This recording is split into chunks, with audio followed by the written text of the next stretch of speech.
આજે હું તમને યોગ કરી દેખાડીશ. સૌપ્રથમ આપણે ભૂમાસન કરીશું. ભૂમાસનમાં પગ પહોળા કરીને નીચે બેસી જવાનું. પછી આગળ ઝૂકીને બંને પગના પંજાને પકડી લેવાના હાથ વડે. આ રહ્યું ભૂમાસન. હવે આપણે બીજું આસન કરીશું, ચક્રાસન. ચક્રાસનમાં આપ ઊભા રહીને પાછળ ઝૂકવાનું.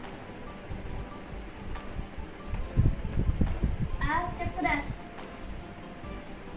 હવે આપણે ટ્વિસ્ટિંગ નું યોગાસન કરીશું. તેમાં પૂર્ણ મચ્છરાસન.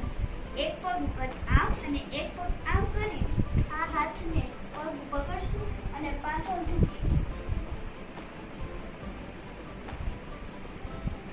હવે આપણે કરીશું પગ ઉપરનું આસન. એક પગને માથા પર ચડાવી બીજા પગ વડે પંજા ઉપર ઊભા થઈ આવી રીતે ઊભા રહીશું. નમસ્તે.